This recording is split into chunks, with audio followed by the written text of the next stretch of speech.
Good evening, welcome to News Live on GBC News and on GTV. We're also streaming live on Facebook and on YouTube at Ghana Broadcasting Corporation. My name is Samuela Korte. My name is Shirley, and Robert Frimpong Manzo translates the news into sign language. Let's now settle for the details. The government has set aside 10 billion Ghana cedis for the next few years to support young entrepreneurs to create new businesses and expand existing ones. Funds for this program had been captured in the 2022 budget. President Akufo-Addo announced this at the Jubilee House when he presented gold awards to 160 youth under the Head of State Award scheme. In 160 youth between the ages of 16 and 25 who have successfully completed all 4 sectional requirements and the residential project of the scheme were awarded by the President. The 53-year-old scheme is a springboard for the youth to acquire skills and experience to enable them to play their roles as leaders of the next generation. Instilling discipline and civic responsibility are some of the core values of the scheme. President Akufo-Addo said government has placed premium on job creation and skills training of the youth. He said NEIP has trained over 45,000 young entrepreneurs and funded 9,350 youth businesses. 92,000 jobs through the presidential business speech and other youth intervention programs had been created over the past 4 years. The president said the 2022 budget will provide 10 billion Ghana cedis towards entrepreneurial development. The youth should be at the forefront of everything we do. They are the bedrock of the nation's development. That is why government continues to invest significantly in them. To all intents and purposes, I believe we've done quite well in this regard. The Akufo-Addo government since 2017 has placed a premium on job creation and skills training. Under the Youth Start program, government will direct financial and technical support towards young entrepreneurs in the country to develop commercially viable businesses and create jobs for the youth.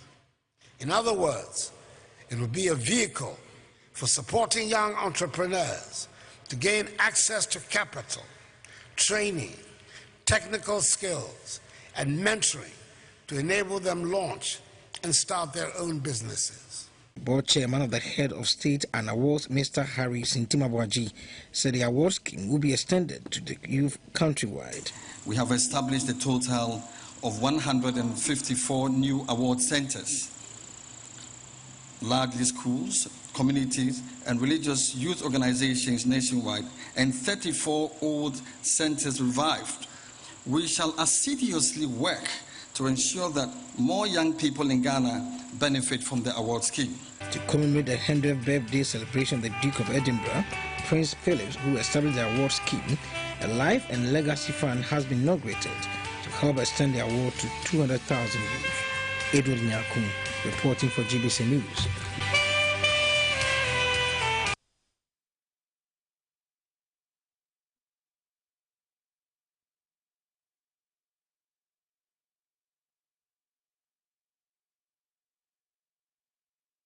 President Akufo-Addo has declared his government's fight against corruption as strong deeds and not mere rhetoric at the 2021 Anti-Corruption Day and Human Rights Day commemoration in Accra. The president said his unwavering commitment to the fight against corruption remains his fervent resolve, and he will not set aside due process in any corruption investigation concerning any member of his government. National Anti-Corruption Day is to advance the anti-corruption agenda by raising awareness and stimulating debate. It fosters networking, sharing of ideas, and a global exchange of experience that are indispensable for effective advocacy and action on a global and national level. The advocacy drives home the need for citizens to see corruption as not only immoral but serious crime, an act which must attract the most severe sanctions, and the need to enforce anti-corruption laws laws to protect public resources. Ghana's celebrations for the year was two-pronged: the celebration of Anti-Corruption Day and the Human Rights Day. It is being spearheaded by the Commissioner of Human Rights and Administrative Justice, Shraj. The Commissioner of Human Rights and Administrative Justice, Mr. Joseph Vital, said though Ghana is making strides in the fight against corruption, more must be done. There are three most important legislation which are outstanding, and these are the Conduct of Public Officers Bill, which is the COPO Bill 2021, the amendment to the Commission on Human Rights and Administrative Justice Act 1993, Act 456, to operationalize charge as the National Preventive Mechanism of Ghana, and the Whistleblower Amendment Bill.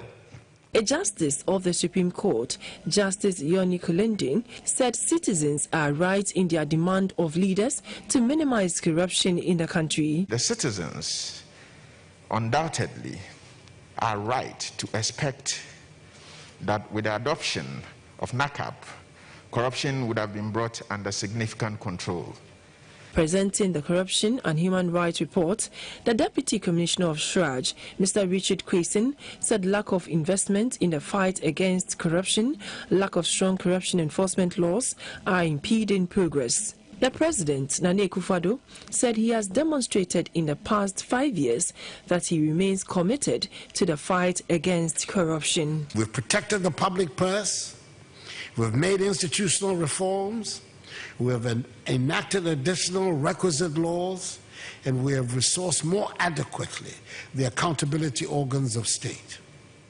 Our fight against corruption has been grounded on legislative, financial, and institutional action, and not on lip service. Building a culture of integrity for generations was the theme for the conference. President Akufo-Addo also launched the National Cultural Review Program and the School's Integrity Project to bring awareness to pupils. He also symbolically passed over the integrity torch to kickstart the program. Meanwhile, the president says the slow pace of high-profile corruption cases is of concern, while criminal cases against other members of society are swiftly disposed of. Nana Akufo-Addo says this worrying trend deepens the perception of inequality before the law. He appealed to the judicial service to attach speed and efficiency to conclusively deal with these cases to affirm the principle of equality before the law. It is unreasonable and unfair for so-called high-profile criminal cases involving the summary offenses of fraud, willfully causing financial loss to the state, and money laundering to drag on for years, whilst criminal cases filed against perceived ordinary members of society are concluded within 6 months to 1 year. These developments deepen the perception of inequity in our society. The judiciary has a great role to play in the eradication of corruption. The best way to do so is by the speedy, efficient, and just adjudication of cases, especially so-called high-profile prosecutions, in order to affirm the principle of equality before the law. The Ghana School of Law is taking steps to address the acute skills inadequacies restricting the number of students admitted to pursue professional law in the country.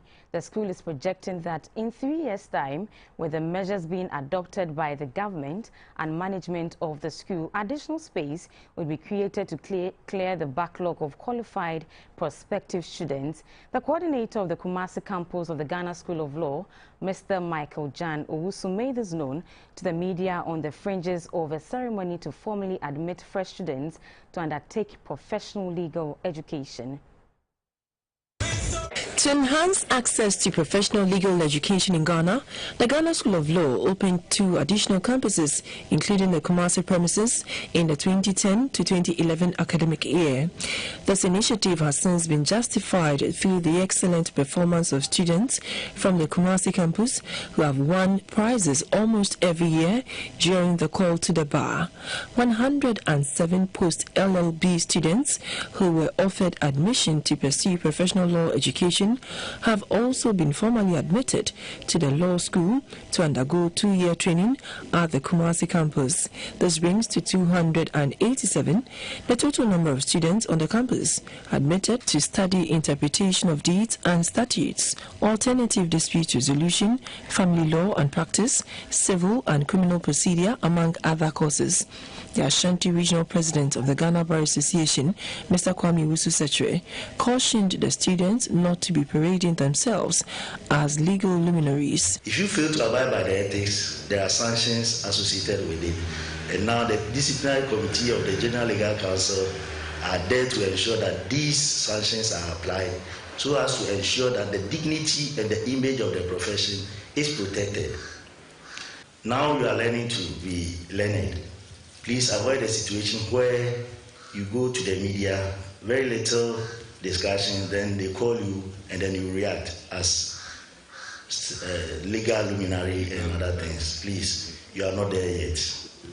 Take your time, learn it, experience it before you go out and purport to educate people on the law. The head of department at the Law Faculty of the Kwame Nkrumah University of Science and Technology, Professor Lydia Aporin-Kansa, advised the student lawyers to abide by the requirements to exhibit professionalism in dealing with clients. In an interview, the coordinator of the Kumasi campus of the Ghana School of Law, Mr. Michael Janusu, was optimistic there would be more space for more admissions in the next few years. One thing we have noticed, especially with the Kumasi campus, we have smaller numbers and smaller class sizes. I think that the smaller classes are better managed. The students have better interactions with the lawyers and the lecturers, and therefore, at the end of the day, it translates into a better result. Still in news, some minority members of Parliament have urged the government to ensure that financial bills, especially that of the electronic levy, are presented to the House for consideration before it adjourns sitting. The House is expected to wrap up its business by December 21, 2021. Currently, members of the House are considering estimates for the ministries and their agencies as captured in the 2022 budget. But when the Deputy Majority Leader, Mr. Alexander Afenyo-Marking, read the business statement for the final week, some financial bills, such as that of the controversial electronic levy, were missing in the statement. Work on this e-levy needs to be completed before the House rises, if that item should be implemented in the 2022 financial year. The Deputy Minority Whip, Mr. Ibrahim Ahmed, wondered whether the e-levy bill was not deliberately omitted. I want clarity from the leader of government business. When is the electronic transaction bill and the other finance tax bills, when are they going to be presented to this House for us to work on them? Well, we wouldn't want to wait on Friday, then those things will be brought and I will pass them under certificate of agency. But we have been told that you have the opportunity when we come to the bills to take a decision. That opportunity, are we being denied of that opportunity too? I want to respond to Deputy Minority Whip's concerns by saying that steps will be taken to ensure that the e-levy bill is brought on time. If he knows that he will ensure that it comes, he should capture it. So if he can amend his report to put it there that e-levy will be introduced during the course of the week. Meanwhile, the scheduled date for adjournment is still not confirmed by the House, while the date has been shifted from 17th to 21st of December 2021. The Minority Chief Whip, Mr. Mohammed Muntaka Mubarak, thinks the 17th December date should be maintained.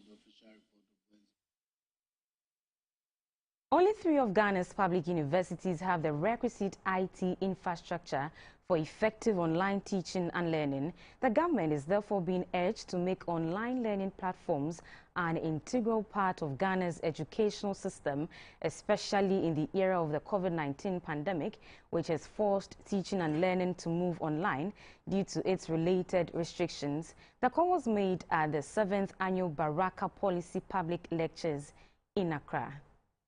Of the annual Baraka Policy Institute public lectures focused on the use of technology for teaching and learning during the COVID-19 pandemic. After an analysis of Ghana's educational response to COVID-19 compared with that of Singapore, speakers at the forum agreed that Ghana is still lagging behind in the use of ICT technology for educational purposes. This is because the universities of Ghana, Cape Coast and the Kwame Nkrumah University of Science and Technology are said to be the only public institutions of higher learning in the country with adequate ICT infrastructure for full-time online teaching and learning. Hence, participants agreed that COVID-19 has revolutionized the use of digital technologies and mobile apps in higher educational institutions in the country. An IT consultant and president of the Lakeside University College, Ghana, Dr. Mohammed Sani Abdullahi, addressed the state of ICT infrastructure in the various universities in Ghana and their readiness to move fully online as the pandemic persists. The student learning platform is a learning management system containing curriculum-aligned resources for various subjects made accessible to all teachers and students. On this platform, the teachers were able to monitor through GPS the performance of every student. Right? So they're leveraging technology in all that we're doing to make informed decisions when providing targeted interventions to address gaps in learning. An education consultant and former member of the Ghana Education Service Council, Mr. Anis Hafar, spoke about the misuse of the internet by students. All the information that we have on Google, it's not about memorizing them anymore, because machine will do a better job of memorizing than you. Your business is to put it to use. In our time, we had to memorize information because information was sacrosanct, which means that it was like it came from heaven.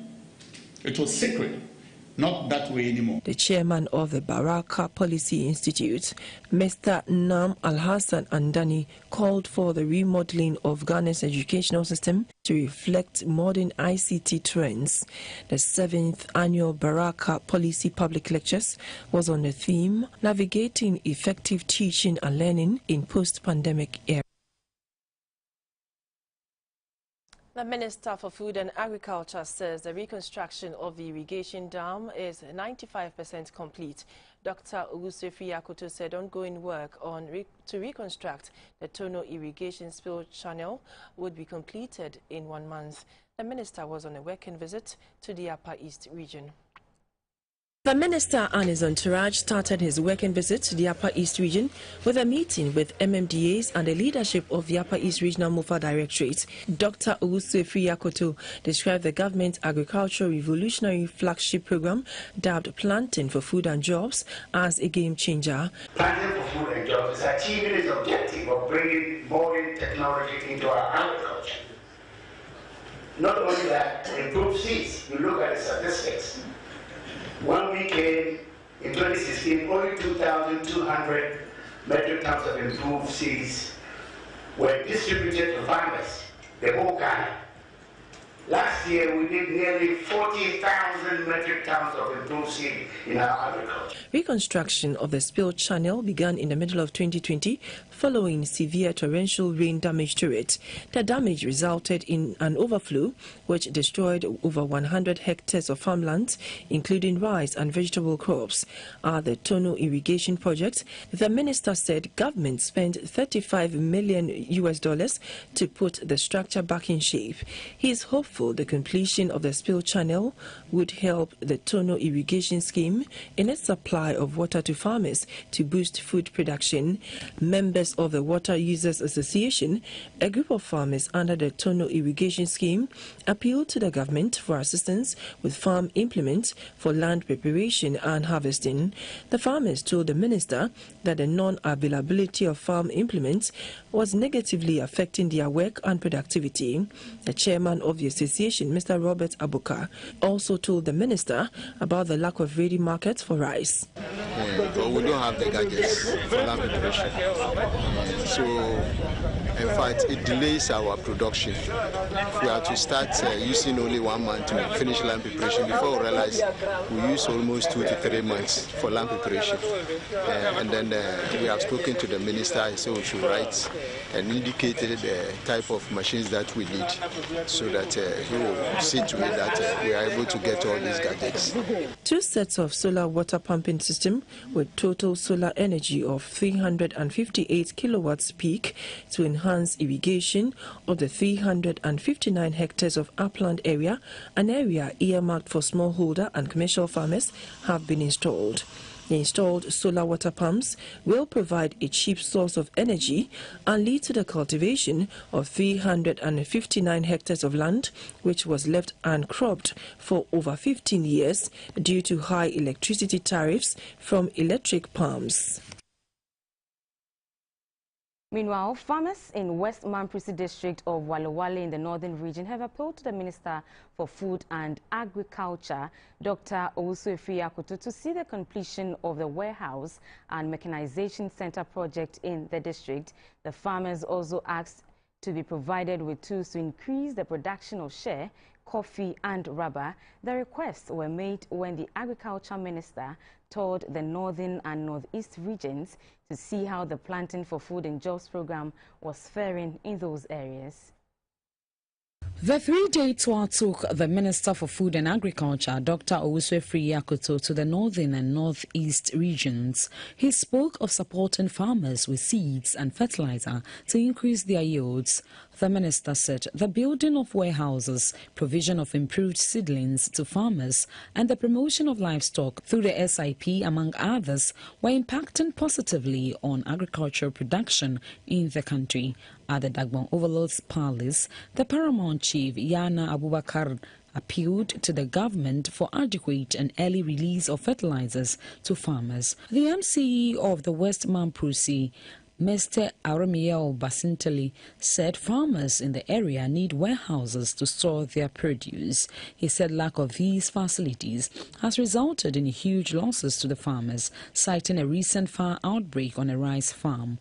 The minister assured the indigents that the government will treat the request with the urgency it deserved. This warehouse is packed to the rafters with processed rice, ready for distribution around the country. It is one of those warehouses which has come into operation as quickly as it has been completed. The minister also paid a courtesy call on the overlord of the Mampugu traditional area, Nabuhagu Mahami Abdullahi Sheriga, at his palace at Nalerigo in the northeast region.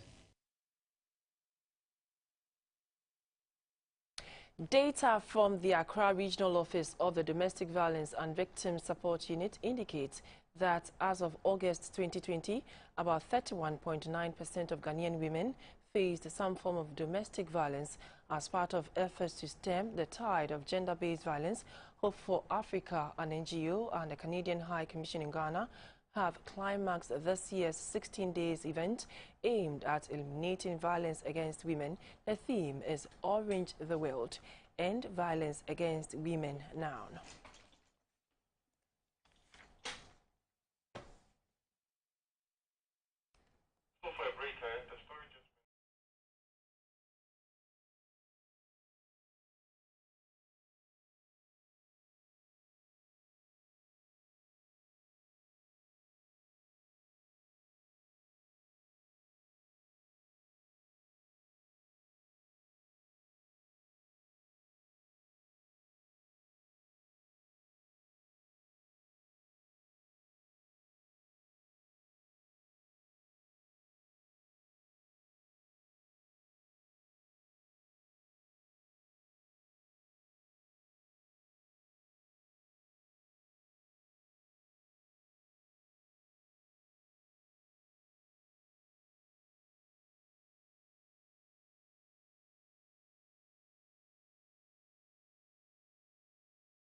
Business segment brought to you by MTN and Whirlpool.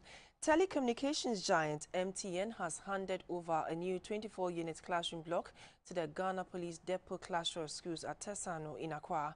The gesture is part of the company's corporate social responsibility and the commemoration of its Silver Jubilee. The 3.4 million CD project reduces the school's classroom infrastructure deficit and enhances teaching and learning. MTN Ghana, through its foundation, invested over $15 million in 158 projects, with 85 of such projects under the education portfolio across the country. The initiative is basically to complement government's efforts at making education accessible to every Ghanaian of school-going age. The Ghana Police Depot Cluster of Schools has been operating from a colonial, weak and dilapidated structure for years. The school has no decent washroom facilities, library or ICT laboratory. The classrooms were also overcrowded due to inadequate space. This was a great concern to the police administration until the MTN Foundation came to their aid. The new 24-unit classroom block embodies a nursery and kindergarten department, primary school department, and a junior high school department. The block can accommodate the school's student population of approximately 2,500. As we all continue to adapt to the effects of the COVID-19 pandemic, one thing we have learned is that technology and digitalization is key to our survival. We're excited that the ICT training will form an integral part of this school's curriculum going forward, and we urge the young students here to take these lessons on ICT seriously. Technology is leading the way, and we look forward to participating in this revolution through meaningful education. The Minister for Communication and Digitization, Mrs. Ursula Owusu-Ekufo, promised her ministry would help improve ICT education in the school. We intend to mainstream practical ICT education and demystify STEM with the establishment of STEM centers across the nation very soon. Let me commend MTN for being a brand that continues to distinguish itself through its dedication to brightening the lives of Ghanaian youth. You are partnering with the Ministry of Communications and Digitalization on the Girls in ICT program, which is equipping girls across the country with basic computer skills to explore the world of technology. MTN Ghana says it will shift a key strategic focus of its corporate social investments, CSI, towards youth empowerment come 2022 to ease pressure on government. The Ghana Shippers Authority and the Judicial Training Institute have held a maritime law seminar in Accra to update the knowledge of judges on current development in international maritime law. The seminar, which is held biannually for judges of the Superior Court of Ghana, is also to strengthen the nexus between the maritime commercial interest and the judiciary. This year's seminar focused on sea piracy and terrorism, bills of lading and other transport documents in international trade and arrest of ships. Over the years, the Ghana Shippers Authority has mediated and resolved thousands of shipper complaints. The experience gathered has reviewed the enormous task judges have had to undertake in the adjudication of cases. The year 2020 brought the shipping and logistics industry face to face with some challenges triggered by COVID-19. Notable among them were a surge in freight rates, container shortages, shipping capacity, port congestion, and a general fall in port productivity. Ghana is currently confronted with high freight rates. As players in the industry bemoans these daunting challenges, the United Nations Conference on Trade and Development has indicated an easing in global freight rates by 2023. The onslaught of COVID-19 lessened face-to-face interaction in transactions and shifted to electronic platforms. This has made it imperative for new legal regimes, both at the local and international levels, to be introduced. Chief Justice Enini Abua said since the commencement of the Maritime Law Seminar for the judges, a number of maritime trade and transport-related cases have been expertly handled by the courts. In the course of adjudicating some of these matters, the issues of arrest of chiefs, judicial sale and distribution of proceeds would arise, and therefore my lords and lady justice would have to be well equipped to deal with them in a manner that will stimulate economic growth for our dear country. The Chief Executive of Ghana Shippers Authority, Madam Benonita Bismarck, said over the decade, the seminar has enabled justice to improve upon the quality of justice delivery relating to maritime law and its legal ramifications. We all have to work together, all the countries in the sub-region, to ensure that we make this Gulf of Guinea unattractive to pirates. But it is not a problem related only to Ghana. More and more judges are being trained, so it's important that we build their capacity and even help them to become more versed in maritime law. Both institutions have pledged to maintain the collaboration to ensure that justices are consistently updated on the modern trends in the specialized field of maritime law. This segment of the news was brought to you by MTN and Whirlpool. We take a break. We'll be back with more news. Please stay.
To the energy segment, I'm Dominic Hoji.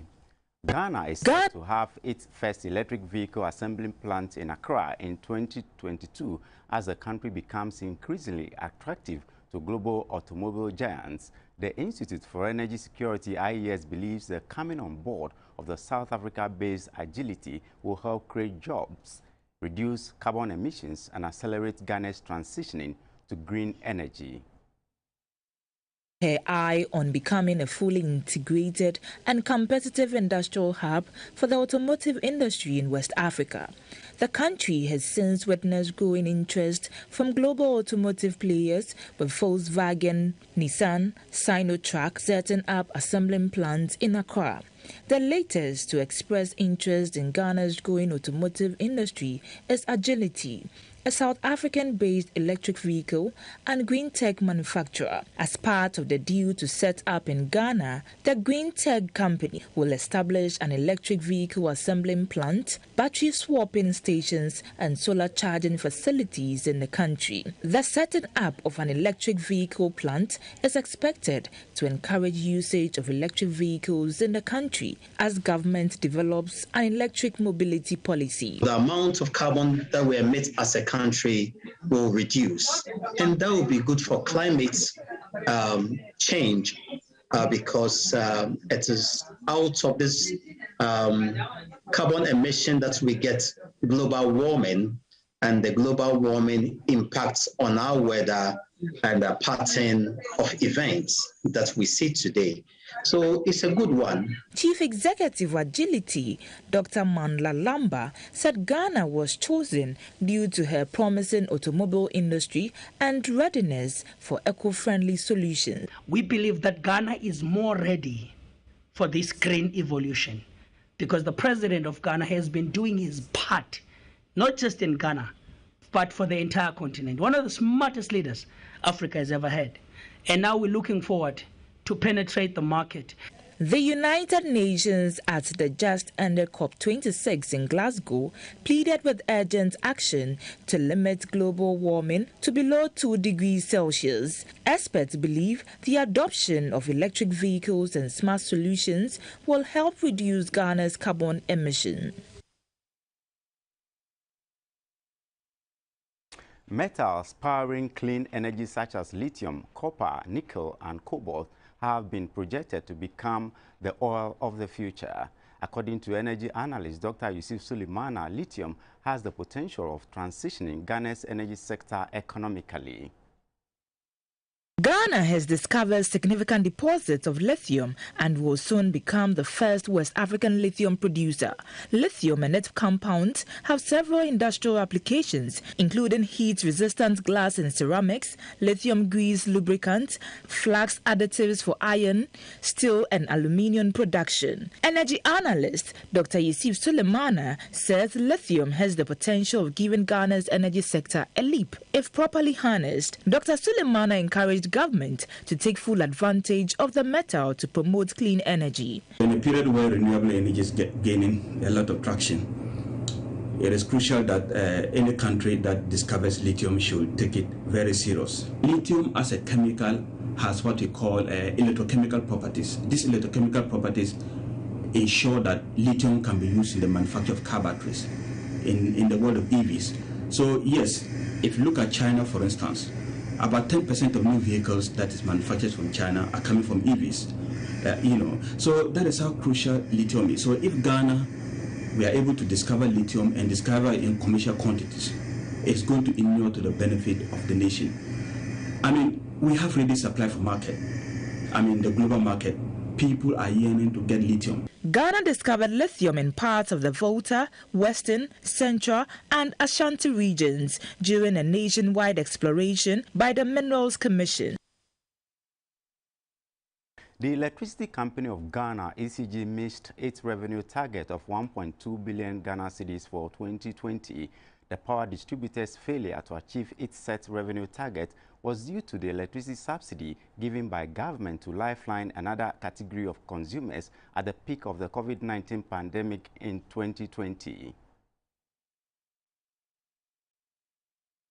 report by the Center for Democratic Governance Ghana, CDD, and GIZ attributed the revenue challenge to the adverse effect of COVID-19 on the operations of ECG.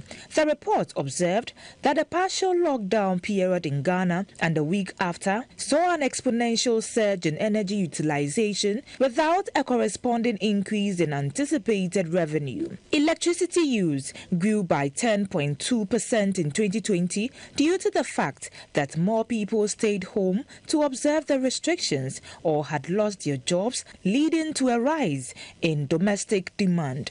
ECG was able to raise 760.786 million cedis, representing 62.5% of the targeted revenue of 1.2 billion cedis. About 29.59% system losses, as against the target of 23%, were also recorded. The report further notes that the fall in ECG's revenue invariably contributed to the already rising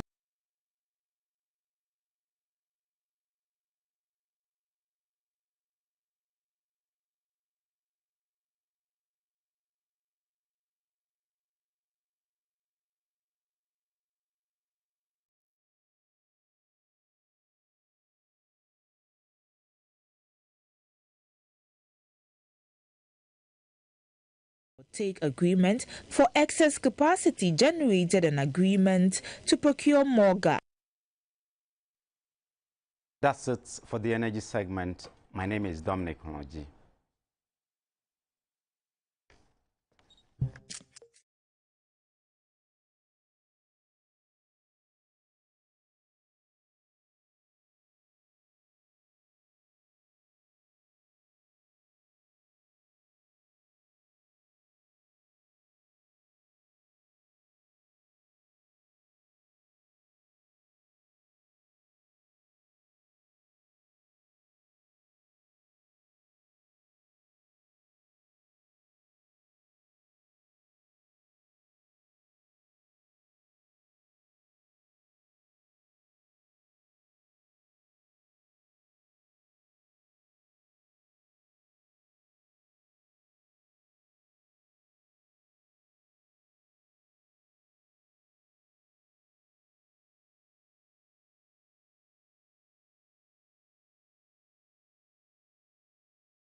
It's brought to you by Lufat, Tobingo's premium gifts to Africa. The National Malaria Control Program has started the distribution of long-lasting insecticide mosquito nets to various communities in the Greater Accra region. The exercise, which is expected to go countrywide, will have about 50 million nets distributed to households and mothers, especially pregnant women. The drive is meant to ensure that at least every household has a net. The National Malaria Control Program, NMCP, together with the Ghana Health Service, is expected to distribute over 3 million long-lasting treated insecticide mosquito nets to households in the Greater Accra region. The week-long distribution is part of the point mass distribution campaign led by the National Malaria Control Program, NMCP, and the Ghana Health Service. The program started last month with the registration of eligible persons in various communities. It is now time for the distribution. Have a list of who we are giving the nets to and how many that we are giving the nets to. Then we go and bring the nets and we put the nets at distribution points like the one I have behind me. And people come to the distribution point with the ID card that they registered with or a special code that we give to them after the registration, and they come and get their nets. So you get the nets depending on the number of people that you have in your household. The team was at the Achimota Hospital, where they distributed over 200 nets to pregnant women who had come for their routine antenatal care and those who had registered for the nets. They were also at the Achimota market. It is important that you sleep under the treated mosquito net when you are not feeling well, go to the hospital, let them do a lab test to ensure that it is malaria before they give you the malaria treatment. Don't go to a pharmacy to go and buy anything because you as a mother, you've experienced malaria before and you know the medication that you were given, so you go and buy it. It is wrong because so many ailments and sicknesses present as malaria. It may not be malaria. At the Kaneshi Polyclinic, every pregnant woman received a net. They were told why it is very necessary to sleep under the net. The long-lasting treated insecticide mosquito net is one of the malaria control interventions being spearheaded by the National Malaria Control Program. The Ashanti region is the next region to benefit from the point mass net distribution. The health segment was brought to you by Lufat, Tobingo's premium gift to Africa. International news is next. Please stay.